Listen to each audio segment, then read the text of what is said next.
السلام عليكم ورحمة الله وبركاته. haddii aad tahay qof dadaal ugu jira inuu iska jaro caloosha saayidka si dabiici ah waxaad muuqaalkeennan ku arki doontaa qaab dadkii isticmaalay ay ku sheegeen qaabka ugu wanaagsan ee lagu jaro caloosha. Si aynu qaabka u samaynana waxaynu u baahannahay inaynu soo diyaarsano 4 shay oo kala ah caleenta shaaha cagaaran, wax yar oo sinjibiil shiidana, iyo caleenta geedka la yidhaahdo nacnaac, iyo waxoogaa ka mid a midhaha yaryar ee aynu u naqaano khamuunta oo iyaguna shiidan. 4taa shay oo aad isku dartay ayaad ku karinaysaa biyo, waxaana dabka u daynaysaa 20 daqiiqo. 20 daqiiqo kadibna intaad dabka ka qaado oo aad qaboojiso kadibna aad kala miirto ayaad cabaysaa hal koob oo yar 3 waqti oo kala ah: quraacda 30 daqiiqo ka hor, iyo qadada 30 daqiiqo ka hor, iyo cashada 30 daqiiqo ka hor. waxaanaad wadaysaa muddo bil ah oo xidhiidh ah. waxaana baraarujin mudan 2 arrimood oo kala ah: si aad meesha uga saarto miisaanka ku jira caloosha waa inaad nidaamisaa habka cunto qaadashadaada,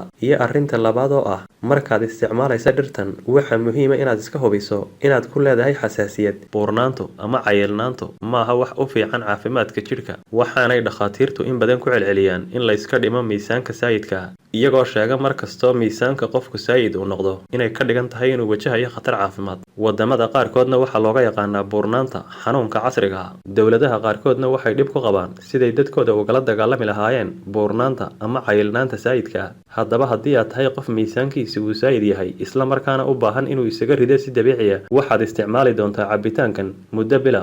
si aad cabitaanka u diyaarsatana waxaad isku daraysaa 3 shay oo kala ah: koob sharaaba oo aad ka samaysay jeex liin dhanaana oo diirkeedii wadata, iyo malqaacad yar oo sinjibiila, iyo litir biyo ah. 3daa shay baad isku daraysaa, waxaanad cabaysaa sharaabka aad 3daa shay ka samaysay. waxaad cabaysaa subaxda hore 1 koob, waxaanad wadaysaa muddo bil ah kadibna waxaad arki doontaa sida la yaab kale ee miisaankaagu isu bedelo insha Allah.